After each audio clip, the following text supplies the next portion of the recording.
हरे हरे कृष्णा। कृष्णा। स्वागतम स्वागतम स्वागतम स्वागतम स्वागतम। स्वागतम। सुस्वागतम सुस्वागतम सुस्वागतम सुस्वागतम सुस्वागतम। सुस्वागतम। अंतर्राष्ट्रीय अंतर्राष्ट्रीय कृष्ण कृष्ण भावना भावना भविष्य भवन संघ संघ इस्कॉन की ओर के से ओर से प्रस्तावित ये ये श्रीमद् श्रीमद् भगवद भगवद गीता गीता के के 18वें 18वें अध्याय अध्याय के के 18 18वें सत्र सत्र के के 18 18 दिन दिन के के इस इस कोर्स कोर्स के के 16वें 16वें दिन दिन के के 16वें 16वें सत्र सत्र के के 16वें 16वें सत्र में सत्र आए में आप सब आप सब भक्तों भक्तों का, का, धर्म धर्म प्रेमियों प्रेमियों का, का, कथा प्रेमियों प्रेमियों का, का, सत्संग प्रेमियों प्रेमियों का, का, अतिथियों का, आजीवन सदस्यों का, श्रोताओं का, श्रोताओं श्रोताओं का, का, सोशल सोशल मीडिया मीडिया के के माध्यम माध्यम से से सुनने सुनने वाले वाले श्रोताओं श्रोताओं का का भी, भी, भविष्य में भविष्य रिकॉर्डिंग के में माध्यम से रिकॉर्डिंग के सुनने वाले माध्यम से सुनने श्रोताओं वाले का भी श्रोताओं का भी हृदय के हृदय के गहराई से गहराई से प्रेम प्रेम पूर्वक हार्दिक पूर्वक स्वागत करते हैं। आप सब आप सब श्री श्री राधा गिरधारी जी के शुभकामनाएं कामनाएं स्वीकार करें, स्वीकार श्रील करें। प्रभुपाद जी के प्रभुपाद जी कृपा के प्राप्त करें। प्राप्त करें। कहते हैं कहते हैं संसार के संसार लोग के हमें लोग चुनते हमें हैं। सुनते हैं। कहते हैं कि कहते जब हैं कि जब संसार के लोग संसार हमें के लोग चुनते हमें हैं सुनते हैं तो हमें हमें संसद में संसद में स्थान मिलता है, और भक्तों जब जब भगवान हमें भगवान हमें चुनते हैं चुनते हैं तो तो हमें हमें सत्संग सत्संग में में स्थान स्थान मिलता है। मिलता है। श्रीमद् श्रीमद् भगवद भगवद गीता गीता के लिए इसलिए जो भगवान जो से करे भगवान प्यार से वो करे सत्संग से कैसे प्यार करे इनकार, जो प्रभुपाद जी से उनसे करे प्यार वो सत्संग से कैसे करे करे और इनकार। जो भगवान जी से करे प्यार श्रीमद् भगवद गीता, करे। भगवद वाणी श्रीमद् भगवद गीता। श्रीमद् श्रीमद् भगवद गीता का श्रीमद् भगवद गीता श्रीमद् भगवद गीता का का अर्थ है, अर्थ है जो श्रीमद् जो भगवद गीता श्रीमद् का अर्थ होता है सुंदर भगवद गीता भगवान का का अर्थ है गीत। सुंदर भगवान का सुंदर भगवान का गीत, मैं तो सुंदर कहता हूँ ये भगवान प्रेम का गीत है, कृष्ण मैं का तो जीव जगत के का प्रति गीत जो प्रेम है इसका गीत है, है जगत हमारे प्रति उनका जो प्रेम स्नेह, है इसका गीत उनका हमारे प्रेम उनका का यह गीत उनका है। प्रेम भगवान का यह अपार भगवान का प्रेम, स्नेह, लगन, प्रेम दया, स्नेह कृपा, लगन दया करुणा जीव के कृपा प्रति, करुणा यह उनके हृदय से यह आने वाला उनके हृदय प्रेम से का आने गीत वाला है। प्रेम का यह गीत है। श्रीमद् भगवद यह गीता बड़ा श्रीमद् पावन भगवद है, गीता बड़ा पवित्र है, पावन है, मंगल है, पवित्र है, शुभ है, मंगल दिव्य है, है, शुभ है, आध्यात्मिकता से दिव्य है, लबालब भरा हुआ है, आध्यात्मिकता से लबालब भक्ति से भरा हुआ रचा है, पचा हुआ है, हम भक्ति भक्तों से के लिए रचा पचा हितकारक हुआ है, है, भक्तों के कल्याणकारक है, लाभदायक है। और ये जो है और हमें ये जो जो है है हमें परम उत्तम जो है परम सुख उत्तम और गति सुख और प्रदान गति करता प्रदान है। करता तो है। आइए, ये हमें आइए, परम ये उत्तम हमें परम सफलता भी उत्तम प्राप्त कराता है। सफलता भी प्राप्त आइए कराता है। भगवद गीता के 16वें अध्याय को और अच्छी तरह से समझने के एक छोटा सा भूमिका लेते हैं। छोटा सा भूमिका अनदेखा को देखना, अनदेखा को ये देखना, नाम है ये नाम इस है खेल इस का। खेल का। 13वें अध्याय में भगवान कहते हैं, तेरा दया में भगवान कहते शरीर हैं, को देखते हो, आत्मा को देखते हो, ठीक है, पर आप अनदेखा जो है इन आंखों से जो दिखता है उसे भी देखो, और जो नहीं दिखता है वो शास्त्र की आंखों से देखो। इन आंखों से जो संसार को देखता है वो धोखे में रह जाता है। हम देखते हैं कि दूर दूर दूर दूर दूर रेगिस्तान में दोपहर के समय जल है, वास्तव में आंखों से दिख रहा है जल, सच्चाई क्या है? वो जो है मिराज है, मृग छाया है, वो जल नहीं है, धोखा देता है आन के। तो सच्चाई जो है शास्त्र की आंखों से हमें देखना चाहिए, गीता की आंखों से देखना चाहिए, ज्ञान की दृष्टि से देखना चाहिए। 13वें अध्याय कहते हैं कि शरीर को देखो मत, शरीर के अंत आत्मा परमात्मा को देखो। 14वें अध्याय में कहते हैं शरीर को देखो मत, शरीर के बाहर प्रकृति के 3 गुणों को देखो। 15वें अध्याय में कह रहे हैं कि शरीर के अंदर भी देखो और बाहर भी देखो, भगवान को अंदर देखो और बाहर देखो। और 16वें अध्याय में कह रहे हैं कि देखो इस संसार के लोगों को कैसे जो है वो अच्छे या बुरे हैं, सुर है कि असुर है।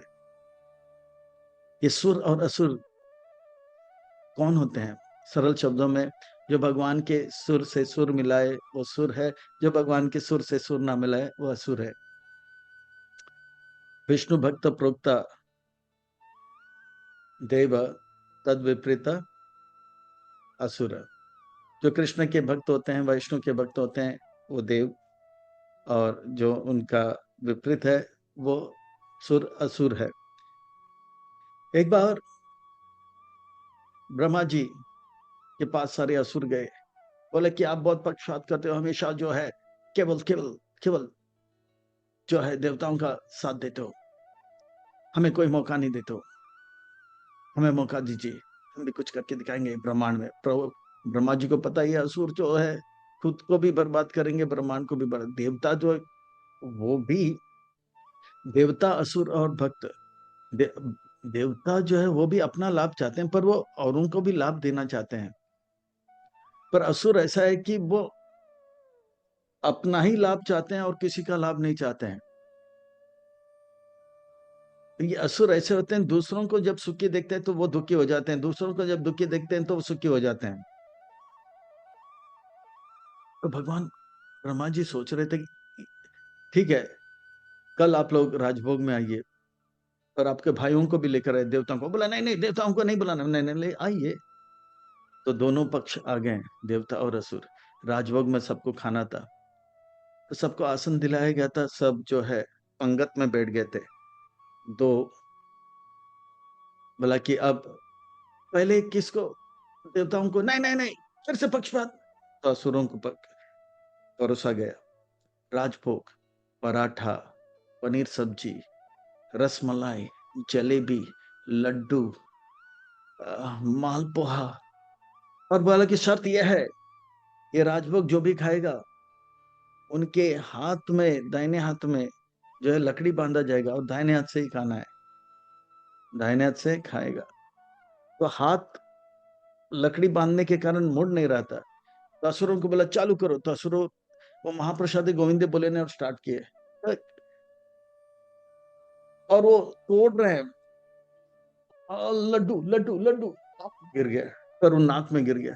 दूसरा जो है खीर खीर खीर, आंख में गिर गया। चटनी चटनी चटनी, वो दूसरे आंख में गिरा, चिल्लाने लगे। तो अब असुर लोग चले गए। बोला कि अभी देवताओं का समय आ गया। देवता लोग हाथ जोड़ के महाप्रसादे गोविंदे, फिर उसके बाद शरीर अवैधा जाल, उसके बाद उन्होंने हाथ को लकड़ी से बांध दिया। तो देवताओं ने क्या किया, पंगत में बैठे थे, दो पंगत में, वो सामने वाला जो टेबल के उस तरफ जो बैठा था उसके थाली पे हाथ डाला, पूरी को थोड़ा, जो मटर पनीर था उसमें डाला और सामने वाले के मुंह को खिलाया, ये लगा आपका। और उस तरफ वाला जो है उनके थाली से पूरी और पालक पनीर जो है तोड़ के इनके मुंह में दिया। तो इस प्रकार से वो खुद का भी लाभ किया और उनका लाभ। पर असुर जो होते केवल अपना लाभ चाहते हैं, इस चक्कर में उनके आंख में चटनी गिर गया, खीर गिर गया, नाक में लड्डू गिर गया, पर मुंह में कुछ नहीं गिरा। मालपोहा गिरने ही वाला तो फिसल गया। तो असुर जो है इतना द्वेष करते हैं, इतना द्वेष करते हैं, उनके अंदर इतना नफरत है कि वो खुद का भी लाभ नहीं करा सकते हैं। वास्तव में दुखी रहना हमारा स्वभाव नहीं, वास्तव में नफरत करना हमारा स्वभाव नहीं। तो नफरत जितना भी करते हैं, चाहे किसी से भी करें, वो हमारा स्वभाव नहीं। जिस प्रकार से दुखी रहना हमारा स्वभाव नहीं, जिस प्रकार से सुखी रहना, अपार अनंत सुख को प्राप्त करना, ये हमारा स्वभाव है। इसी प्रकार से अपार अनंत प्रेम करना, ये हमारा स्वभाव है। नफरत करना, ये हमारा स्वभाव। असुर के अंदर कूट कूट के जो है नफरत भरा हुआ, देवताओं के अंदर थोड़ा सा भरा, पर भक्तों के अंदर कोई नफरत नहीं। वो भगवान को जानते हैं और भगवान के इस पूरे सृष्टि से प्रेम करते हैं। तो इसी छोटी सी भूमिका के साथ हम आज के अध्याय के और प्रस्थान करते हैं। बड़ा अलौकिक है, अद्भुत है, विलक्षणमय है। यह जो है अध्याय को और अच्छी तरह से समझने के लिए और आत्म संग्रह करने के लिए इस अध्याय को जो है हम लोग जो है कुछ भागों में विभाजित करेंगे और इसका आनंद लेंगे और इसका जो है इसका हम लाभ लेंगे। श्री भगवान वाच, फिर से वेद व्यास मुनि कहते हैं श्री भगवान वाच, यानी कि सुंदर भगवान ने कहा। श्री का तो सुंदर, भगवान का तो महत्वपूर्ण व्यक्ति, वाचक अर्थतः का, यानी कि सुंदर महत्वपूर्ण व्यक्ति कुछ कह रहा है, यानी कि हमारे हित के लिए कह रहा है, कल्याण के लिए कुछ महत्व और सुंदर बात कर रहे हैं। अर्थात हमको जो है एकटक होकर इधर-उधर की बातें ना करते हुए, इधर-उधर के विचार ना करते हुए, इधर-उधर के कार्य ना करते हुए, एकटक होकर बड़े ध्यान से जो है एकचित्त होकर सुनना चाहिए। आत और जो है और जो है हर एक शब्द को छोड़ो, एक-एक अक्षर को पकड़ने का प्रयास करना चाहिए। भगवान अब कहते हैं कि पिछले अध्याय में मैंने वर्णन किया था एक वृक्ष का, ऊर्ध्वमूल अधशाखा अश्वत्थाम, अश्वत्थ वृक्ष का। तो इस वृक्ष में खट्टे फल भी हैं, मीठे फल है। ये खट्टे फल और मीठे फल जो है वो दैवी संपदा है। तो उसका मैं वर्णन करूँगा, लगभग 20 दैवी संपदा का वर्णन करेंगे। हे भरत वंशी अर्जुन, वो अश्वत्थ वृक्ष के मीठे फलों का मैं वर्णन करूँगा, अच्छा और बुरा। पहले 26 अच्छे फल का वर्णन करूँगा, अभयम। तो ये मीठे फलों का अब वर्णन किया जा रहा है। अभयम सत्व संशुद्धिर्ज्ञान योग व्यवस्थिति दानं धमश्च यज्ञश्च स्वाध्याय तप आर्जवम्। जो दैवी संपदा से युक्त है, उनके अंदर क्या-क्या गुण है? अभय, वो डरते नहीं, वो क्योंकि वो जानते हैं भगवान जो है मेरे मेरा सुहृद है ना? इसलिए वो शांत रहते हैं। भोक्ताराम येग तपसाम सर्वलोक महेश्वर सुहृद सर्वभूतानां ज्ञाता माम शांति में अभय रहते हैं। प्रभुपाद जी का नाम है अभय चरना रविंद्र भक्तिवेदांत स्वामी श्रील प्रभुपाद। वो 70 साल के आयु में जब वृंदावन में सब लोग वास करते, वृंदावन छोड़ के ऐसे जगह पे गए, वो भी नौका में गए, वो भी कार्गो शिप में गए, जहाँ कोई उन्हें पहचानते नहीं। पाश्चात्य देश में संस्कृति अलग है। उनको कहा गया वहाँ पे कोई जो है शाकाहारी नहीं करते हैं, खाते नहीं है। तो वो प्रभुपाद जी ने बोला कि जो भी हो मैं बटाटा खा के जी जाऊँगा। तो इस प्रकार से जो है अभय, वो जानता है भगवान जो है मुझे मेरा रक्षा करेगा। मैं अकेले जंगल में भी रहूँगा, मैं अकेला नहीं रहूँगा, पर मेरे साथ भगवान रहेंगे, मेरा भगवान मुझे रक्षा करेगा। अभयम सत्व संशुद्धिर, और वो अपने आप को पवित्र करते जाता है, पवित्र करते जाता है। खास करके ये मनुष्य शरीर हमको मिला है मन को पवित्र करने के लिए। हमें हर पल, हर क्षण, हर परिस्थिति में अपने मन को जो है पवित्र करने का पूरा प्रयास करना चाहिए। किसी भी हालत में इस मन को अपवित्र नहीं करना चाहिए।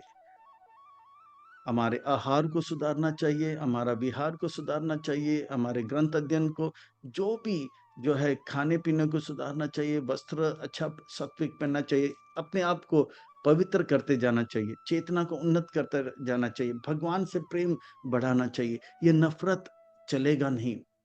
और इस प्रकार से ज्ञान योग अवस्थिता, वो ज़्यादा से ज़्यादा जो है ज्ञान प्राप्त करने का प्रयास करता है और इस प्रकार से ज्ञान अर्जन करने में लगा रहता है। आध्यात्मिक ज्ञान ग्रहण करने में ज्ञान योग व्यवस्थिता, ये ज्ञान योग व्यवस्थिता, वो ज़्यादा से ज़्यादा श्रवण कीर्तन में लगा रहता है। दानम, वो दान देता रहता है। और ये जो सबसे बड़ा दान है, हाँ, वो क्या है? भगवान का नाम का दान। हरे कृष्ण, कृष्ण कृष्ण हरे हरे, हरे राम, राम राम हरे। ये दान हर कोई कर सकता है, अमीर, गरीब सब लोग दे सकता है। हमें मालूम है और उनको देना चाहिए। इस मामले में हमारे क्रिश्चियन भाई-बहन बहुत ही आगे हैं। वो निर्लज्ज होकर जो है बाइबल बेचते हैं। हमको भी उनसे शिक्षा लेना चाहिए। भगवद गीता, छोटे बुक्स, हरिनाम निर्लज्ज होकर देना चाहिए। दमा कम से दमा का अर्थ होता है इंद्रिय स स को जो है नियंत्रित करना। अ, इन आँखों से टेलीविज़न ना देखना, टेलीविज़न के गंदे चित्र ना देखना, इधर-उधर की बातें ना देखना और आध्यात्मिक कार्यक्रम में अपने आप को लगाना, इसमें ये कार्यों में हमें लग जाना चाहिए। यज्ञ, यज्ञ का अर्थ होता है यज्ञ कुंड होता है, स्वाहा करना, ये त्रेता युग में था, पर कलयुग के लिए सबसे बड़ा यज्ञ और आसान यज्ञ वो हर कोई कर सकता है, स्त्री, पुरुष, बच्चे, वो है हरिनाम संकीर्तन यज्ञ। हरे कृष्ण यज्ञ नाम जप यज्ञ अहम। कहते हैं भगवान 10वें अध्याय में, हरे कृष्ण कृष्ण कृष्ण हरे हरे, हरे राम राम राम हरे हरे।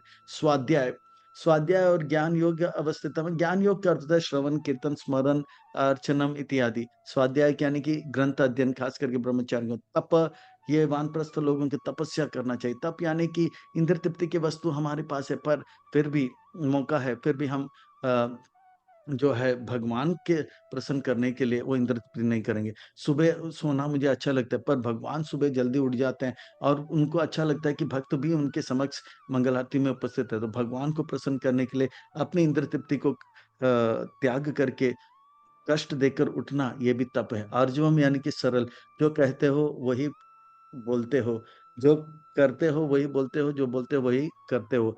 करनी और कथनी में कोई अंतर नहीं होता है, उसे आर्जवम यानी कि सरल, सिंपल लिविंग, हाई थिंकिंग, सरल जीवन, ऊंचे विचार। अहिंसा सत्यम, तो अहिंसा सत्यम अक्रोध त्याग शांतिर अपायसुनम दया भूतेषु अलो लुप्त्वम मार्दवम हरि चापलम।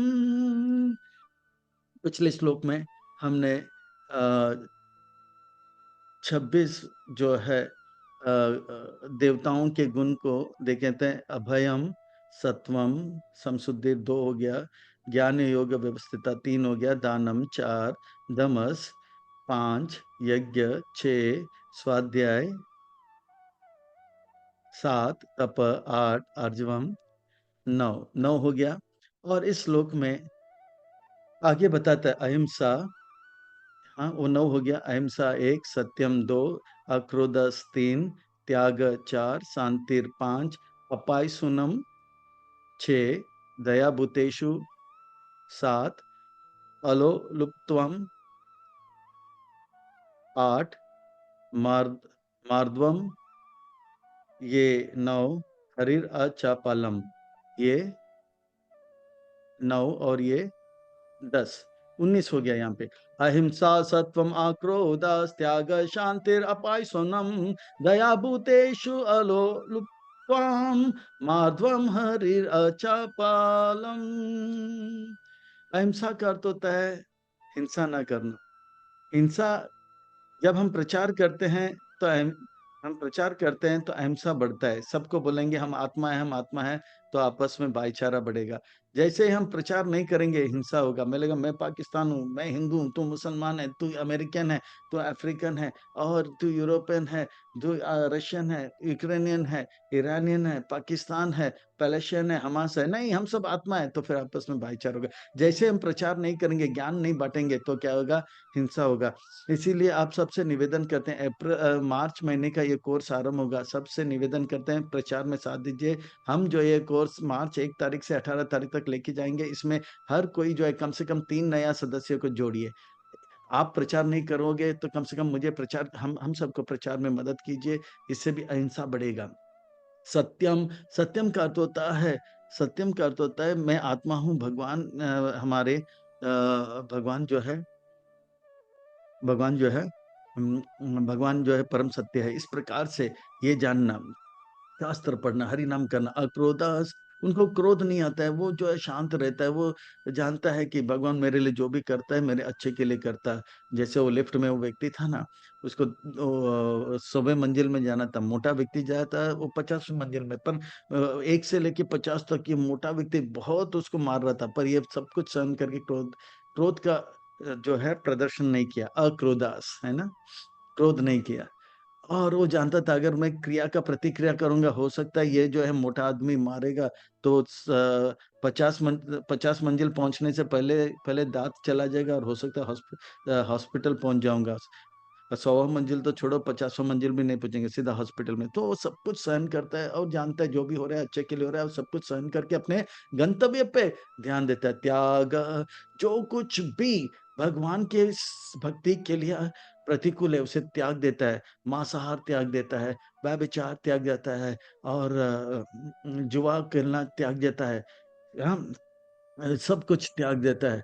पर अवैध संग त्याग देता है, निंदा करना त्याग देता है, वैष्णव अपराध करना त्याग देता है, इंद्र तृप्ति करना त्याग देता है। इस प्रकार से त्याग। शांतिर, शांतिर का अर्थ होता है वो शांत रहता है। उसको मालूम है भगवान जो है परम नियंता है। हाँ, वो और वो हमारे सुहृद है। जैसे वो पायलट हवाई जहाज लेके जा रहा था, तो वो छोटी-सी बालिका बेटी थी, उनकी बेटी, वो अ, ह हवाई जहाज बेकाबू हो रहा था। अनाउंसमेंट हो गया कि सब अपने-अपने भगवान को स्मरण करो। तो हिंदुओं ने ऐसे हाथ जोड़ा, तो मुसलमानों ने ऐसे हाथ ऊपर किया, क्रिश्चियनों ने इस प्रकार का क्रॉस का जो है करने लगे, पर वो बालिका देखती रही। फिर एक सज्जन से रहा नहीं गया। फिर से एरोप्लेन जो है काबू में आ गया, तो बोला, "बेटी आप विचलित नहीं हो।" बोला, "इस प्लेन का पायलट मेरे पिताजी हैं, मेरा पिताजी जो है मेरा अबला कभी नहीं कर सकते, मेरा हित करेंगे, कल्याण करेंगे, वो मेरा नुकसान कभी नहीं करेंगे, इसलिए शांत।" इसी प्रकार से भक्त को पूरा जो है बोध हो जाता है कि इस पायलट ब्रह्मांड रूपी, भौतिक जगत रूपी प्लेन का पायलट मेरे भगवान है, जो कि मेरे सुहृद है। वो लोक महेश्वर है। अ, वो परम शांति को प्राप्त कर ले। अपाई सुनो इस प्रकार से वो जो है किसी का गलती नहीं ढूँढता है। अरे, अरे, अरे! देखो, देखो, देखो। वो दूसरे के अंदर गलती नहीं देखता है, वो स्वयं के अंदर गलती देखो मैं सुबह जल्दी उठने में आलस करता हूँ। मैं सेवा करने में जो है तत्पर नहीं रहता हूँ। दूसरे का प्रशंसा करता है। अपाई सुनो वो गलती नहीं देखता है। ठीक है ना? तो इस प्रकार से हाँ, वो दया सर्वभूतेषु वो देखता है कि मैं जिस प्रकार का सुख का अनुभव कर रहा हूँ, ये औरों को भी मिलना चाहिए। इसीलिए वो प्रचार करता है औरों के पर और हरि नाम देता है। आलू त्वम वो जो है वो जो है झूठ बोलने से दूर रहता है, सत्य बोलता है। मार्दवम वो बहुत ही सज्जन जैसा व्यवहार करता है। प्रभुपाद जी से पूछा गया कि आपके अंतर्राष्ट्रीय कृष्ण भावना भक्त संघ के भक्त लोग कैसे रहेंगे? तो बोला मेरे अंतर्राष्ट्रीय कृष्ण भावना संघ के भक्त लोग बहुत ही सज्जन जैसे रहेंगे, जेंटलमैन एंड जेंटल वीमेन। वास्तव में वो बहुत मीठे उनका स्वभाव रहता है और कोई भी आते हैं तो वो उन्हें अच्छा लगता है इन्हीं से मैं बात करूँ। इस प्रकार के हरि यानी कि वो जो है बहुत सरल रहता है। हुँ, सिंपल लिविंग है, सरल, अचपलम यानी कि चपल क्या यानी कि विचलित होना, अचपल यानी कि दृढ़ता। मैं भगवान मैं यहाँ तक आया हूँ, यहाँ से आगे जीने के लिए। मैं किसी भी हालत में अटकूँगा नहीं, लटकूँगा नहीं, भटकूँगा नहीं। मैं आगे बढ़ूँगा। इस प्रकार से उनके अंदर ये रहता है। फिर आगे तेज, क्षमा, धृति, शौचम, अद्रोह, नाति, मानिता भवन्ति सम्पदा दैवम् अभिजातस्य भारत। तेजस, क्षमा दूसरा, धृति 3, शौचम 4, अद्रोह, नाति, मानाति। तो इस प्रकार से और 6 जो है संपदा का वर्णन आता है। इस प्रकार से 26 जो है गुणों का वर्णन किया जा रहा है। तेज का अर्थ होता है जैसे क्षत्रियों के अंदर वो रहता है, देख के लगता है कि ये जो है हम सबका रक्षा करेगा। तो क्षमा और माफ़ी भी कर देता है। कोई वो जानता है कि गलती करना स्वभाव है। देखिए हम अपने आप से कितना प्रेम करते हैं। हम जो है अपने जीवन में कितनी गलती करते हैं, पर हम अपने आप को क्षमा करते जाते हैं। इसी प्रकार से वो जो है आत्मवत् सर्वभूतेषु सामने वाला गलती करता है वो जानता है गलती हो गया क्षमा कर देते हैं क्योंकि वो अपन सबसे प्रेम करते हैं तो सामने वाला गलती हो गया माफ करो आगे बढ़ो forgive forget and go ahead. तो इस प्रकार से जो है वो लक्ष्य जो है भगवान से प्रेम करना है, अटकना नहीं है। मैं तुम्हें छोड़ूंगी नहीं छोड़ूंगी नहीं छोड़ूंगी नहीं, अरे छोड़ दो छोड़ दो ये पेन का क्या वजन है? किसी से नफरत नहीं करते हैं। पेन का क्या वजन है? 10 ग्राम ठीक है। पर ये भारी है कि हल्का है? अरे हल्का है, नहीं, नहीं, ये हल्का या भारी अब पता लगेगा। 2 मिनट के लिए मैं पकड़ूँ या 1 सेकंड के लिए पकड़ूँ तो हल्का है, पर इसी को मैं 20 मिनट के लिए पकड़ूँ या 20 घंटे के लिए पकड़ूँ तो ये बहुत भारी बन जाएगा। इसी प्रकार से किसी से नफ़रत करना, 1 सेकंड के लिए नफ़रत हुआ फिर भूल जाओ, खुश रहो, हो गया, हो गया। पर इसे 4 दिन 2 साल, 20 साल तक यानी कि वो सड़ता जाएगा और भारी होता जाएगा। भूल जाओ, हल्का रखो मन को। नफ़रत करना हमारा स्वभाव के विपरीत है। तो क्षमा, धृति यानी कि वो लगा हुआ रहता है। हाँ, हर हालत में मैं भगवान का भक्ति करूंगा या करूंगी। शौचम वो शरीर से तन उनका पवित्र रहता है, मन तन जो है स्नान करके पवित्र करता है, मन जो है महामंत्र से पवित्र करता है, और आजू बाजू में जो है अपने वातावरण को भी पवित्र रखता है, कमरे को पवित्र रखता है। अद्रोह नातिमान आति, और वो जो है वो ईर्ष्या नहीं करता है। आंद्रोह यानी कि भला उसके कमीज मेरे कमीज से सफेद कर दे, वो बोलता है अरे भगवान का कितना कृपा है, भगवान उनको दे रहे हैं, बहुत अच्छा है, और भला होने दो इसको। और वो इसलिए करता है क्योंकि वो जानता है भगवान ने मुझे जरूरत से ज्यादा दिया, इसलिए वो ईर्ष्या नहीं करता है। ठीक है, बस भगवान ने उनके भी कृपा किया, हमें भी, मेरे ऊपर भी कृपा। नाती माँ नाती, और इस प्रकार से जो है वो मान के लिए भागता नहीं है। हाँ, अरे मुझे और मुझे मुझे नमस्कार नहीं किया, मुझे हार नहीं पहनाया, मैं मुझे जो है मेरा खातिरदारी नहीं किया। वो बोलता है जो भी है, ये विधि राके राम, ते विधि रही है। भवंती संपदा दैवम, ये सब आध्यात्मिक गुण है जिसके अंदर पाया जाता है। अभिजातस्य भारता, इस प्रकार से ये जो है उन देवताओं सुरों का गुण जो है अभिजातस्य, उनके अंदर पाया जाता है, जन्म से पाया जाता है, यानी कि पिछले जन्म में उन्होंने कुछ अच्छा काम किया था। अभी से इन लक्षणों के द्वारा ये पिछले जन्म से लेकर आते हैं और उनके जीवन में देखा जाता है, या कुछ लोग जो है इस जीवन में इसे अच्छे संग के द्वारा प्राप्त कर ले। पर आसुरी गुण क्या है, अभी देखिए, दंभो दर्पो अभिमान, क्रोध पारुष्यम एवच, अज्ञानाम अभिजातस्य पार्थ संपदा आसुरीम। ऐसे एक, दो, दंभो, दर्पो दो, अभिमानस तीन, क्रोध चार, पारुष्यम पांच, अज्ञानम, ये 6 लक्षण से जो जन्म लेते हैं, हाँ, वो असुरी संपत्ति माना जाता है। ये 6 लक्षण वो पिछले जन्म से लेकर आते हैं, यानी कि पिछले जन्म में कुछ गड़बड़ किया था। दंभ का अर्थ होता है दम्भो, दम्भो का अर्थ होता है एक दिखावा, है गरीब पर पैंट शर्ट पहन के परफ्यूम डाल के ऐसा करता है जैसे कि दुनिया का सबसे बड़ा से, जो नहीं है वो दिखाना, है ना, दिखावापन है वो। लंपट, पर फिर भी वो क्या करते हैं, भक्त जैसा व्यवहार करते हैं। मुंह में राम, बगल में चूरी, राम नाम जपना, पराया माल अपना। वो दिखाते है भक्त है, पर जो है दूसरे के पैसे लेने को और दूसरे स्त्रियों में नजर डालने में आगे बढ़ जाता है, तो ये दिखावापन है, भक्त ढोंग है, ढोंग को दंभ कहते हैं। आगे जो है डम्बो दर्पो, दर्पो का अर्थ होता है घमंड, मुझसे बढ़कर कोई नहीं, हमसे बढ़कर कोई नहीं, हम किसी से कम नहीं, मैं महान हूं, एक घमंड होता है। ये लोग सब नीच है, तुच्छ है, नगण्य है। अभिमानस, अभिमान का अर्थ होता है मुझे मान मिलना चाहिए, मैंने इतना कुछ किया, मुझे मान मिलना चाहिए, सम्मान मिलना चाहिए, पूजा लाभ प्रतिष्ठा मिलना चाहिए। क्रोध, बात बात में आंखें लाल हो जाते, नाक से गर्म हवा आता है और मुंह से थरथुड़ थरथुड़ थरथुड़। और पारोश्याम, शब्द जो निकलते हैं दूसरे के हृदय को बहुत दुख देता है, ऐसे ऐसे बातें बोलते हैं जो कि औरों को दुख होता है। ये ऐसे बातें तब निकलता है जब हम प्रजल्प ज्यादा करते हैं, इधर उधर की बातें करते हैं, जब हम हरि कथा कम सुनते हैं, तब ये होता है। या हम, हमारे अंदर भय होता है, यानी कि समय का सदुपयोग नहीं करते हैं, भक्ति नहीं करते हैं, तो इस प्रकार के कटु वचन हमारे मुंह से निकलते हैं।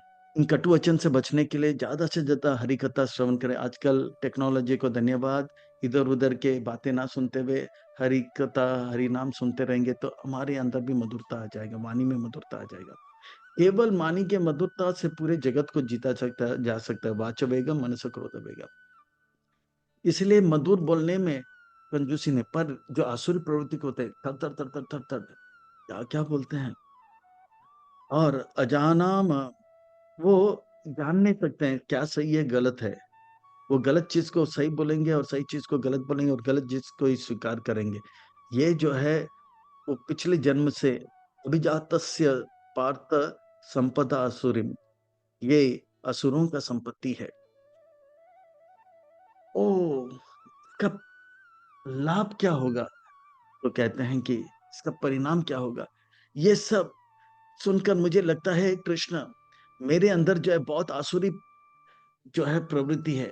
मैंने भूतकाल में क्रोध का प्रदर्शन किया और कटु वचन अपने बड़ों के प्रति किया, कटुवाणी से बात किया। अब तो मैं अपने ही रिश्तेदार को मारने वाला हूं। मैं नर्क जाऊंगा कृष्णा, मैं नर्क जाऊंगा। नहीं अर्जुन नहीं, आप दैवी संपत्ति से युक्त हो।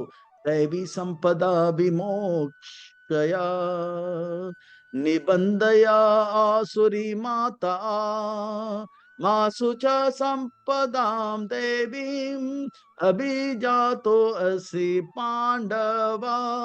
हे पांडव, आप क्षत्रिय हो और इस प्रकार से युद्ध करना ये शास्त्र उक्त है, और ये आपके गुरु के द्वारा आपको आज्ञा दिया जा रहा है, और ये धर्म के युद्ध में लग रहे हो, इसलिए आप जो है आसुरी नहीं है।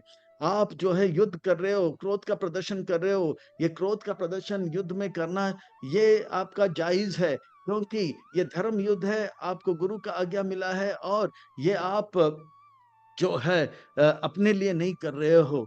क्षत्रिय का कर्तव्य होता है कि युद्ध में ललकारते हैं तो वो युद्ध में युद्ध करे, क्रोध का प्रदर्शन करे। आप जो तीर चला रहे हो वो जो है यज्ञ है, आप जो कर रहे हो यज्ञ है, आप जो कर रहे हो धार्मिक है, इसलिए आप जो है शोक मत करो। अर्जुन, आप जो है शोक मत करो, आप जो है दैवी संपत्ति से युक्त हो। आपको ऐसा नहीं लगना चाहिए कि आप आसुरी संपत्ति से युक्त हो। क्रोध, क्रोध का प्रदर्शन इत्यादि जो है होता है, और ये जो युद्ध है अर्जुन, इसमें आप जो है अपने लिए नहीं करो। जैसे ये तो ये प्रामाणिक है, जैसे एक डॉक्टर हाथ में चाकू लेके ऑपरेशन करता है तो लोग पैसे देते हैं, गवर्नमेंट उन्हें अवार्ड देते हैं। वही डॉक्टर अगर किसी और के अपने लिए जो है, उनके बीवी को किसी ने कंपाउंडर ने छेड़ा तो कंपाउंडर को ही घुसाड़ देता है चाकू, तो फिर वो प्रामाणिक नहीं है। जिस प्रकार से जो सिपाही है जब आज्ञा मिलने पर दुश्मनों को गोलियों से भून देता है तो मेडल मिलता है, पर उनकी पत्नी को किसी ने छेड़ दिया, अपने लिए गोली मारते बाजू वालों को गोली से भून देता है, तो वो जो है अपराधी हो जाता है। इस प्रकार से अर्जुन, ये युद्ध जो है प्रामाणिक है, क्योंकि भगवान को प्रसन्न करने के लिए किया जा रहा है। भगवान को प्रसन्न करने के लिए रासलीला करे तो प्रामाणिक है, भगवान को प्रसन्न करने के लिए कुरुक्षेत्र लीला करना है वो भी प्रामाणिक है। वो जो है अधर्म नहीं है, ये असुरी नहीं है। पर हाँ, अपने इंद्र तृप्ति के लिए रासलीला करे तो ये आसुरी है, और अपने इंद्र तृप्ति के लिए लड़ाई करे ये आसुरी है। तो आप जो कर रहे हो, आप जो है आसुरी संपदा से युक्त नहीं हो, आप दैवी संपदा से युक्त है। गौभूता सर्गो लोके अस्मिन् देव असुरा एव च दैवो विस्तारो प्रोक्ता असुरम पार्थ मैं श्रीनो। हे अर्जुन, सुनो मुझसे, इस संसार में दो प्रकार के जीव हैं, एक सुर है तो दूसरा असुर है। सुर कौन है? जो भगवान के सुर से सुर मिला है वो सुर, जो भगवान के सुर से सुर ना मिला है वो असुर। तो जो है मैंने जो है इनके असुर सुर जो देवता है उनके गुणों का तो विस्तार में वर्णन किया, 26 गुणों का वर्णन किया। अब असुरों का आप सुनिए, और आप अपने आप को टटोल कर देखिए, क्या आप ये गुण आपके अंदर है? क्या आप आसुरी हो? क्या आप नर्क जाओगे? को पता लगेगा आपके अंदर ये गुण नहीं है। टोल कर देखिए अर्जुन, टोल कर देखिए। प्रवृत्तिम च निवृत्तिम च जनन विदुर आसरा ना शोचम ना पीच आचरो ना सत्यम तेषु विद्यते। जो आसुरी प्रवृत्ति के होते हैं वो ये नहीं जाते हैं क्या करना चाहिए क्या नहीं करना चाहिए। जो नहीं करना चाहिए वो करते हैं, जो करना चाहिए वो नहीं करते हैं। वो 16 माला जप करना चाहिए, वो नहीं करते हैं और 4 पाप नहीं करना चाहिए, वो करते हैं और इस प्रकार से ना विदु असुरा। पर आप जानते हो, आप 16 माला भी जप करते हो, 4 नियम भी पालन करते हो, इसीलिए आप असुर नहीं हो। ना सोचम, उनके अंदर उनका तन भी अशुद्ध रहता है, मन भी अशुद्ध रहता है और उनके इर्द-गिर्द सब कुछ अशुद्ध रहता है। पर अर्जुन, आप तो 3 बार स्नान करते हो, आपका मन से जब भी शुद्ध है, आप जो है साफ-सफाई रखते हो, ना आचार हो, आपका आचरण सुंदर है, पर असुरों का आचरण सुंदर नहीं है। ना सत्यम, ये लोग झूठ बहुत ज़्यादा बोलते हैं और भगवान ग्रंथ और भगवान का नाम नहीं लेते। आप तो हमेशा भगवान का नाम लेते हो, शास्त्र पढ़ते हो, आप सत्य का पालन करते हो, इसलिए आप जो है आसुरी नहीं हो अर्जुन। ये आसुरी गुण आपके अंदर नहीं है। मैं और आसुरी गुण के बताता हूँ। आप अपने आप को टटोल कर देखो अर्जुन, कि आपके अंदर ये आसुरी प्रवृत्ति है क्या नहीं? असत्यम अप्रतिष्ठां ते जगत आहुर अनीश्वरम अपरस्पर संभूताम किम अन्यात् काम हेतुकम। ये ये लोग सत्य क्यों नहीं बोलते हैं? ये सत्य इसलिए नहीं बोलते हैं क्योंकि क्योंकि वे इनका इनका जीवन का लक्ष्य है इंद्र तृप्ति। इनका एक ही लक्ष्य होता है, शरीर को कैसे और अच्छा हष्ट-पुष्ट रखें और इंद्र तृप्ति ज़्यादा से ज़्यादा करें। असत्यम, अर्जुन आप सत्य बोलते हैं, अप्रतिष्ठितम्, वो जो है मानते नहीं कि भगवान कुछ होते हैं। वो बोलते हैं कि ये संसार जो है एक बम से फूटा है। अरे रोज़ सुबह ये लोग नालायक बटाटा खा के बम फोड़ते हैं, तो क्या नया-नया ब्रह्मांड निकलता है? दीपावली में हम जो है पटाखड़ी फोड़ते हैं क्या? बम निकलता है? तो भगवान महाविष्णु से ब्रह्मांड निकलता है, ये लोग जो है अनीश्वरम, जगत अनीश्वरम, अपरस्परं संभूतम, और ये समझते हैं कि ये पूरा संसार जो है काम वासना से निकला हुआ है, काम वासना के लिए लगा हुआ है, काम वासना ही करना चाहिए। तो इस प्रकार से मैथुन इनका जीवन का लक्ष्य होता है। बोलते हैं मैथुन ही कारण है इस जगत का निर्माण का। ये लोग सच क्यों नहीं बोलते हैं? क्योंकि इनको शरीर से मतलब है, भगवान से कुछ लेना-देना नहीं। इनका इनका शिक्षा क्या है कृष्णा? इनका शिक्षा ये है, जैसे कि एक गीध और एक सियार का। एक बार भगवान का एक उपाख्यान दे रहे हैं। एक बार एक बालक जो है, सुंदर-सा बालक जो है जंगल में जा रहा था और वहीं पे उनका मृत्यु हो गया। और एक गिद्ध जो है उस शरीर को खाना चाहता था और जो सियार था, वो भी शरीर को खाना चाहता था। गिद्ध ज स ये जो गिद्ध है, वो दिन में खाता है और सियार जो है रात को खाता है। और उसी वक़्त परिवार के सदस्य है, गिद्ध जो है कह रहे हैं कि सबसे कि आप लोग शाम तक यहाँ पे रहिए, पूजा-पाठ कीजिए और इसे बच्चे को ऐसे ही छोड़ देना, बाकी भगवान जो है इसका भला कर देंगे, इसके आत्मा का आत्मा उन्नति हो जाएगा। शरीर को ऐसे ही छोड़ दो। अभी जाओ, जाओ, जाओ, जल्दी जाओ, जल्दी जाओ। बहुत ही शास्त्रोक्त मीठे वाणी से पंडित जैसे बातें कर रहे हैं, पर उसका लक्ष्य क्या है? शाम को जब जाएँगे वो लोग, मैं खाऊँगा। अब बारी आ गया किसका? गिद्ध का। गिद्ध ने कहा, "नहीं, नहीं, नहीं, विलम्ब नहीं करना चाहिए। आप इस बच्चे को यहीं छोड़ दो, भगवान को छोड़ दो। बाकी जो है शास्त्र से मीठे-मीठे बात बोलना।" क्योंकि गिद्ध का लक्ष्य क्या था? ये शरीर को मैं खाऊँगा और और और शियार का लक्ष्य था कि मैं शरीर को शाम को खाऊँगा। पर दोनों शास्त्र से बातें कर रहे हैं, पर क्या है, शरीर को खाने के लक्ष्य था। शास्त्र से बातें कर रहे हैं, भगवान को प्रसन्न करना है या औरों को भक्त करना नहीं। तो इस प्रकार से ये आसुरी लोग जो है शास्त्र उक्त बातें करते हैं, पर इंद्र तृप्ति उनका लक्ष्य रहता है, मैथुन उनका लक्ष्य रहता है। वो कहते हैं कि जगत का कोई जो है कारण नहीं है, भगवान का कोई इसमें हाथ नहीं है और मैथुन करना यही जो है जीवन का लक्ष्य है। और मैथुन करने के लिए ये संसार है, मैथुन से ये संसार मिला है। मैथुन जैसे हम लोग अंग्रेजी में कहते हैं, government of the people, government by the people, government for the people.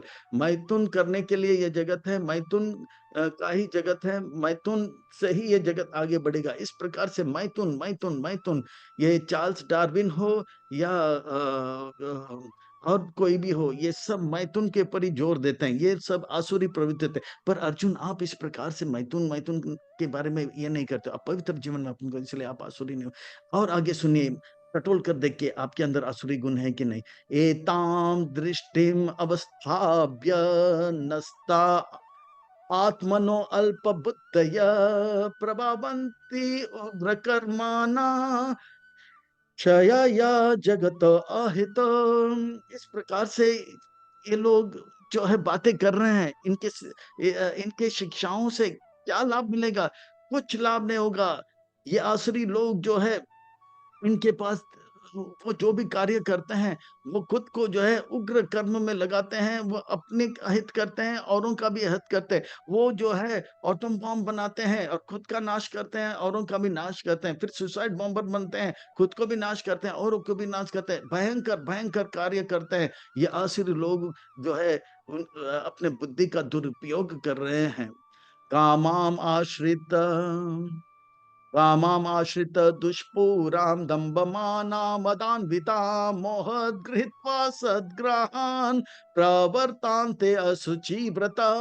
इस प्रकार से वो काम वासनाओं को जीवन को लक्ष्य बनाते हैं, और इस प्रकार से जो है काम वासना को पूरा करने के लिए झूठ बोल पे झूठ और दिखावा ज्यादा करते हैं, ताकि लोग उनसे प्रभावित हो जाए और और काम वासना में लग जाए। इस प्रकार से जो है ये आसुरी प्रवृत्ति के लोग जो है गंदे-गंदे व्रत रखते हैं ताकि इसे कृष्ण को प्रसन्न करने के लिए नहीं, व्रत इसलिए रखते हैं ताकि वो और जो है संसार को भोग सके।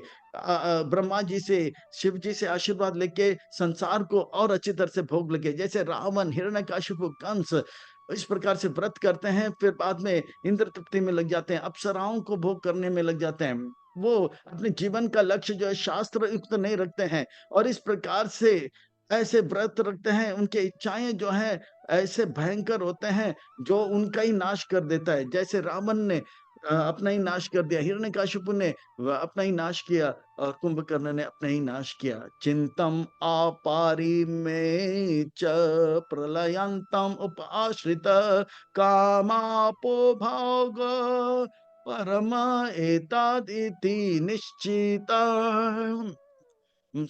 उनका जीवन का लक्ष्य ये होता है कि मैं इंद्र तृप्ति करूं, और ये मनुष्य समाज में मनुष्य को पूरा अधिकार है इंद्र तृप्ति करने का।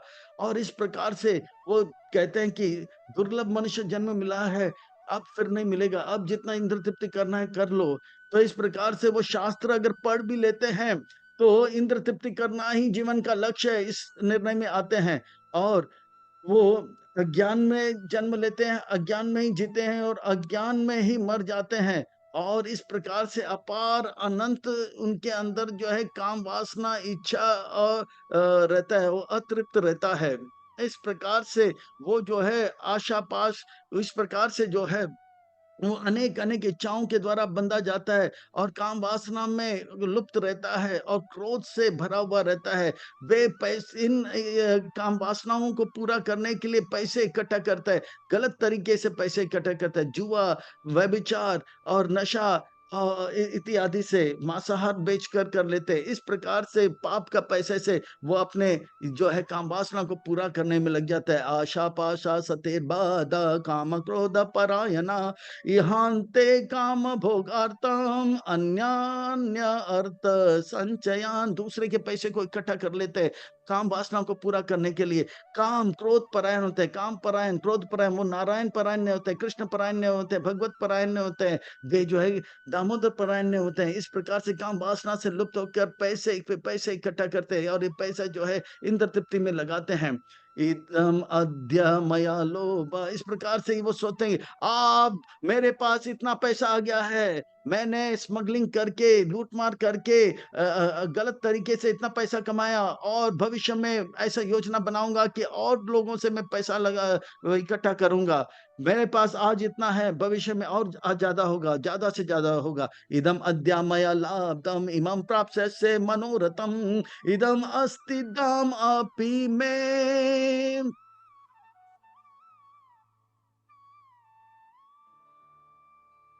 भविष्यति पुनर्धनम, भविष्य में मेरे पास और ज्यादा पैसा होगा। इस प्रकार से ये लोग जो है बहुत बहुत जो है पैसे इकट्ठा करते हैं। वो मेरा दुश्मन है, मैंने उसको जान से मार दिया है, और बाकी दुश्मनों को मैं भविष्य में मार दूंगा। मैं हर चीज का मालिक बनूंगा, हर चीज को भोगूंगा, मैं सिद्ध को प्राप्त करूंगा, मैं शक्तिशाली होऊंगा, और मैं खुश हो जाऊंगा। सिद्धोहम बलम सुखी असो माया हता शत्रुर्हनिशच्च चापरा अपीश्वरम अहम भोगी सिद्धोहम बलवान सुखी। मैं सिद्ध हूँ, मैं बलवान हूँ, मैं सुखी हूँ, मैं ईश्वर हूँ, मैं भोगी हूँ। और इस प्रकार से वो अपने आप को और बड़ा बनाने का प्रयास में लगा रहता है और ये भूल जाता है कि जीवन का लक्ष्य भगवान को प्राप्त खुश करना है और अपने इंद्र तृप्ति के लिए दूसरों को कष्ट देता है, दूसरों को सुखी देखकर दुखी हो जाता है, औरों को दुखी देखकर सुखी होता है। मैं दुनिया का सबसे धनवान व्यक्ति बनूंगा और मेरे रिश्तेदार जो है वो भी धनवान है। मैं इस प्रकार से बहुत शक्तिशाली और बहुत खुश हूँ। और इस प्रकार से अब भविष्य में वो यज्ञ भी करता है, पर वो यज्ञ जो है और बल प्राप्त करने के लिए, स्वर्ग में जाने के लिए और स्वर्ग में भोग करने के लिए करता है और अप्सराओं को चुम्बन करने के लिए करता है। अद्या अभिजानावान अस्मिन् को अन्यो अस्ति सदृशो मया यक्षस्य दास्यामि मोदिष्य इति अजान विमोहिता। इस प्रकार से विमोहित होकर वो बोलता है कि मैं बहुत अमीर बन गया, मेरे रिश्तेदार भी अमीर है, मैं और यज्ञ करूंगा और पूजा करूंगा ताकि मैं और इंद्र तृप्ति करूंगा, स्वर्ग में अप्सराओं के साथ जो है अंग संग करूंगा। इस प्रकार से वो जो है अलग-अलग तरीके में का इस्तेमाल रहता है और वो पूरी तरह से मोहग्रस्त होकर, विचलित होकर, जीवन के लक्ष्य से दूर होकर मनुष्य शरीर का दुरुपयोग करके हरि हरि विफल जन्म गुआहेनु मानुष जन्म पाया राधा कृष्ण न भजिया हो जाता है। और इस प्रकार से वो बहुत इंद्र तृप्ति में लग जाता है और नर्क ही उनका गंतव्य बन जाता है। अनेक चित्त विभ्रांता मोह जाला समावृता प्रसा प्रसक्तः काम भोगेषु पतन्ति नरकेषु असोच नर्क में चला जाता है, नारकीय कार्य करता है। इस प्रकार से वो जो है हमेशा अपना ही बारे में सोचता रहता है और अपना नाम को बढ़ाने का प्रयास करता है। पैसे से लोगों से कहता है कि मेरा पूजा करो, महापूजा करता है और वो अगर यज्ञ भी करता है, दूसरों को ठगने के लिए करता है और दिखावा के लिए करता है, नाम के लिए करता है, यश के लिए करता है और धार्मिक प्रवृत्ति का है, ये एक दिखावा करता है, पर अंदर से कूट-कूट के भोग का प्रवृत्ति रहता है और इस प्रकार से वो जो है अपने ही मन का कोई विग्रह को स्थापित कर देता है। एक व्यक्ति इतना हिटलर हिटलर को ही का ही मंदिर बनाया था 1940 के दशक में। किसी ने तो श्रीदेवी का ही मंदिर बना दिया दक्षिण भारत में। इस प्रकार से जो है मनगढ़ंत मंत्र बनाते हैं, मनगढ़ंत जो है विग्रह को स्थापन करते हैं और इस प्रकार से पैसे और घमंड से वो विचलित हो जाता है और लोगों को जो है प्रभावित करने का प्रयास करता है और झूठे तरीके से धन संग्रह करने का प्रयास करता है और नाम के लिए यज्ञ करता है पर नियम की कुछ पालन नहीं करता है। आत्मा संभावित स्तब्ध दानमाना मदान्विता यजनान्ते नाम यज्ञस्ते दम्बाना अविधि पूर्वकम। जो भी विधि है उसका पालन नहीं करता, केवल नाम के लिए पुजारियों को पैसा देकर उनको भ्रष्ट करके सारे गलत तरीके से पूजा पाठ करते हैं अपने हित के लिए। मंदिर भी बनाते हैं, विग्रह भी अप्रामाणिक होता है, मंत्र भी अप्रामाणिक होता है। जैसे संतोषी माँ, ये कोई प्रामाणिक देवी नहीं है, पर संतोषी माँ नाम का मंदिर भी बन गया, जय संतोषी माँ, ओम संतोषी माँ करके मंत्र भी बन गया। ये सब अप्रामाणिक है, ये नारकी है, आसुरी है। अहंकारम बलम दर्पम कामम क्रोधम च संश्रिता माम आत्मा परादेहेषु पराद्विषन्तो अभ्यासूयकाः। और इस प्रकार से अहंकार से युक्त होते हैं, बल होने के कारण और ज़्यादा अहंकारी हो जाता है, घमंड आ जाता है, काम वासना जो भी स्त्री को देखता है उसे खरीदने का प्रयास करके उसको उसकी सौंदर्य के रस को चूस कर उसे पवित्रता को भ्रष्ट करने में लग जाता है और वो नहीं साथ देता तो क्रोध का प्रदर्शन करता है। और वो इस प्रकार से वो भगवान से बहुत ईर्ष्या करता है, नफ़रत उनके अंदर रहता है। वो वेदों को भी वेद से भी, शास्त्र से भी नफ़रत करता है। वो जो है अ, इतना ईर्ष्यालु बन जाता है और इतना जो है तर्क देता है, कहीं कभी-कभी तो वो वेद की बातों को ही झूठा कर देता है और भगवान भी, कृष्ण भी झूठे हैं, इस प्रकार से जो है प्रचार करने लग जाता है। वो बोलते हैं राम जो था मांसाहार कर रहा था और रावण एक अच्छा पंडित था, कर्ण इतने अच्छे आदमी थे। इस प्रकार के जो है शास्त्र की बातों को तोड़-मरोड़ के प्रस्तुत करने में लग जाता है। ये आसुरी प्रवृत्ति लोगों का लक्षण होता है।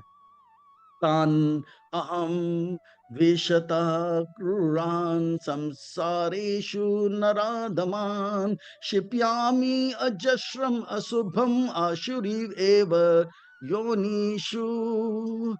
हे कृष्ण, इन ऐसे लोगों का क्या गति होगा? इतना भयंकर कार्य करें, क्या गति होगा? ये जो ईर्ष्यालु, घमंडी, नीच, निकृष्ट प्रवृत्ति के लोग जो है, वो जो है कभी छूटेंगे नहीं। माया का जो पास है उसे बांध के रखेगा। उन्हें जो है नरक में भेजा जाएगा। वे नारकीय योनियों में जाएँगे, निम्न से निम्न योनि में जन्म लेंगे। अनेक जन्मों तक, अनेक सालों तक, अनेक समय तक नरक में रहेंगे, अर्जुन नरक में रहेंगे। इनका कोई उद्धार का मार्ग नहीं है। हे कृष्ण, क्या उनका उनका कोई उनके पास कोई कोई चांस नहीं है कि वो फिर से बहुत सारे जन्मों के बाद वो पवित्र होकर जो है मुक्त हो जाए। नहीं, नहीं अर्जुन नहीं, ये मनुष्य शरीर में उनको मौका मिला था भगवान का भक्ति करने का, उसका दुरुपयोग करने के कारण ये मूर्ख दंभी व्यक्ति जो है आसुरी योनि को प्राप्त करेगा, जानवर बनेगा और वो कभी जो है मनुष्य नहीं बनेगा। उनका जो है छूटने का कोई जो है आशा नहीं है। और वो मुझे प्राप्त करने की बात तो छोड़ो, वो तो कभी मनुष्य भी नहीं बन पाएँगे। ये वेद कहता है, वेद कहता है, वेद कहता है। आसुरीं योनि आपान मूढ़ा जन्मनि जन्मनि माम अप्राप्य एव कौन्तेय ततो यान्ति अधम गतिम। मुझे प्राप्त करने की बात तो छोड़ो कौन्तेय, वो मनुष्य भी कभी नहीं बनेंगे। हे कृष्ण, आप सत्य संकल्प हो। आप अगर इच्छा चाहो तो तुरंत इसी वक़्त उनको मुक्त कर सकते हो, उन्हें बचा सकते हो। ऐसे क्यों नहीं करते हो? क्यों नहीं करते? हाँ, अर्जुन हाँ, मैं जो है उनको मुक्त कर सकता हूँ, मैं उनको आज़ाद कर सकता हूँ, पर मुझे करने का मौका तो दो। मैं इनके जो है छोटा-सा जो है माइनॉरिटी इंडिपेंडेंस है, उनका जो छोटा-सा आज़ादी है उसमें विक्षेप कर सकता हूँ, उन्हें अपने पास लेके आ सकता हूँ, पर उनके हृदय में थोड़ा-सा भी प्रेम मेरे प्रति नहीं है, मुझे मौका नहीं देते, मुझसे इतना ईर्ष्या करते हैं, मुझसे इतना नफ़रत करते हैं। वो जो है वो कभी भी जो है जो है वो बच नहीं पाएँगे। हे कृष्ण, क्या वो पवित्र होकर कभी भी मुक्त हो सकते हैं? नहीं, वो अपने जो है मनुष्य जन्म का दुरुपयोग किया है, इसीलिए वो बच नहीं पाएँगे, बच नहीं पाएँगे, बच नहीं पाएँगे। अर्जुन, हे कृष्ण, मेरे अंदर भी बहुत सारे अवगुण पड़े हैं। आप किन-किन अवगुणों को मैं छोड़ूँ? तो भगवान कहते हैं कि 3 चीज़ों को छोड़ो, बाकी मैं सँभाल लूँगा। वो 3 चीज़ क्या है? नरक जाने से बचने के लिए 3 चीज़ों को आप छोड़ दो और वो 3 चीज़ क्या है? भगवान कहते हैं, त्रिविधम् नरकेशिदं द्वारं नाशनमात्मना कामा क्रोधस्तथा लोभः तस्मादेतत्रयं त्यजेत। ये 3 चीज़ को त्याग दो। एक है काम, दूसरा है क्रोध और तीसरा है लोभ। ये 3 चीज़ को आप तुरंत त्याग दो। ये 3 चीज़ को त्यागोगे, आप नर्क को प्राप्त नहीं करोगे। और जो है और जो है आप ये 3 चीज़ को त्याग दोगे, आप दैवी संपत्ति को तुरंत प्राप्त कर दोगे। अगर कोई व्यक्ति लड़की को देखकर मुँह में पानी आता है, समझ लेना नर्क का द्वार खटखट रहा है। टक, टक, टक। अगर कोई बहुत क्रोधित हो रहा है, नर्क का द्वार खटखटा रहा है, टक, टक, टक, पैसा, पैसा, पैसा लोभी हो रहा है, तो नर्क का द्वार खटखटा। भगवान कहते हैं मैं नर्क का द्वार दिखा सकता हूँ, पर नर्क नहीं। नर्क जो है मैं आपको नहीं, आपके पोते को दिखाऊंगा, परीक्षित महाराज को। अभी आपको नर्क बताऊंगा तो फिर वापस जब इस नर्क का वर्णन करेंगे, युद्ध कौन करेगा? एतेर विमुक्ता कौन्तेय तमोद्वारे त्रिभिरनरा आचरिति आत्मना श्रेय ततो याति परम गतिम। इस इसे त्याग करने से क्या लाभ होगा? जो व्यक्ति ये तीन नरक का द्वार से मुक्त हो जाएगा, हे कुंती के पुत्र, वो जो है आत्म साक्षात्कार में आगे बढ़ेगा। बड़े बड़े जो है दैवी संपदा, देवताओं को भी, भक्त को भी ये तीन नरक के द्वार से बचना चाहिए, और वो बचते रहेगा तो परम गति को प्राप्त कर लेगा।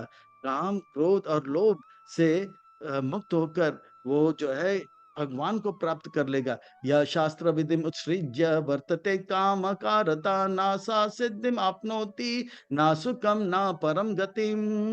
हे कृष्ण, ये असुर तो शास्त्र को मानते नहीं है, पर कुछ लोग जो है शास्त्र को मानते नहीं, पर बहुत अच्छे व्यवहार करते हैं, पर अपने इच्छा से अच्छे कार्य करते हैं, जैसे जेंटलमैन जैसे व्यवहार करते हैं। पर शास्त्र ने, वो शराब पीते हैं पर मुस्कुराते हुए शराब पीते हैं, गाली गलौज नहीं करते हैं। पर शास्त्र में ये बात को नहीं मान रहे, यानी कि वो शराब नहीं पीना चाहिए, पर शराब पी रहा है, पर एकदम प्यार से बात करता रहता है, मांसाहार भी करता है, बड़ा स्माइलिंग भी मासा करता है, पर है सज्जन जैसा लगता है, पर शास्त्र की बातों को नहीं मान रहे। ऐसे लोगों का क्या होगा? भगवान कहते हैं ऐसे लोग जो शास्त्र के विधि को नहीं त्याग देते हैं, और वो काम का वर्तते काम का रता नाचा सिद्धिम आपनोति ना सुखम ना परम गति। वो परम गति को भी प्राप्त नहीं करेगा, परम सुख को प्राप्त नहीं करेगा, वो वो स्वर्ग का सुख भी प्राप्त नहीं करेगा, और इस संसार में भी वो भले कितने भी जेंटलमैन लगे, पर वो शास्त्र के बातों को त्यागने के कारण वो जो है, वो जो है कभी जो है हृदय में शांति को प्राप्त नहीं करेगा। जैसे ही वो किसी मांसाहार करता है, यानी कि एक प्राणी को दुख दिया है ना? तो वो भी दुख का अनुभव करेगा। और जो लोग मांसाहार करते हैं वास्तव में वो बहुत डरपोक होते हैं, भयभीत रहते हैं, अशांत रहते हैं, क्योंकि जब प्राणी को काटा जाता है, प्राणी भय से तड़ाता है, एक केमिकल निकलता है, उनके खून में जाता है, वो खून उनके मांस में चला जाता है, वही मांस को जाता है, डर का केमिकल पक जाता है, तो वो खाते हैं, उनके अंदर भी डर पैदा होता है। जो लोग मांसाहार करते हैं वो डरपोक होते हैं, जो लोग नशा करते हैं वो लोग जो है पूरी तरह से विचलित रहते हैं, और जो व्यभिचार रहते हैं वो लोग एकदम कमज़ोर रहते हैं, वो जीवन में कुछ नहीं कर पाएँगे। इस प्रकार से वो लोग भले कितने भी जेंटलमैन रहें, क्योंकि शास्त्र की बातों को त्याग रहे हैं, वो कभी शांति को प्राप्त नहीं करेंगे, सुख को प्राप्त नहीं करेंगे, परम गति को तो छोड़ दो। इसलिए अर्जुन आप जान लो कि जो है आप दैवी संपदा से युक्त हो, आसुरी गुण आपके अंदर नहीं है। इसलिए शास्त्र की बातों को मानो और अपने जीवन को सार्थक करो। तस्मात् शास्त्रम प्रमाणं ते कार्य अकार्य व्यवस्थितो ज्ञात्वा शास्त्रं विधान उक्तं कर्म कर्तुम इहर्षि। इसलिए आप शास्त्र की बातों को ठीक-ठीक से जानो, क्या करना चाहिए शास्त्र से जानो, क्या नहीं करना चाहिए शास्त्र से जानो। जो करना चाहिए कीजिए, जो नहीं करना के लिए कहा जाता है उसे त्याग दीजिए, और आप जीवन में आगे बढ़ते रहिए। काम, क्रोध, लोभ को त्याग करके शास्त्र के बातों को मानते रहोगे, आप चेतना में उन्नत होता रहेगा और आप प्रगति करते रहोगे। ये मनुष्य जीवन मिला है काम, क्रोध, लोभ से मुक्त होने के लिए, मन को पवित्र करने के लिए, शास्त्रों को बातों को जीवन में उतार के, गुरु का आज्ञा पालन करके, प्रभुपाद जी के ग्रंथ को पढ़ के, प्रभुपाद जी के ग्रंथ वितरण करके अपने आप को आध्यात्मिक उन्नति करते हैं, परम सुख का अनुभव करते थे, अच्छे भक्त बन के औरों को भक्त बनाने के लिए। और ऐसा अगर करेंगे तो प्रभुपाद जी प्रसन्न होंगे, गुरुदेव प्रसन्न हो जाएँगे, और हमारे पे कृपा करेंगे, और हमारा जीवन सार्थक हो जाएगा। ये जीवन मिला है, अब इसका पूरा-पूरा लाभ लें। तब से लेके शरीर छोड़ने तक हर हालत में हमें भक्ति करना चाहिए, अच्छा भक्त बनना चाहिए, प्रभुपाद जी को प्रसन्न करके अपने जीवन को सार्थक कर लेना चाहिए। हरे कृष्णा।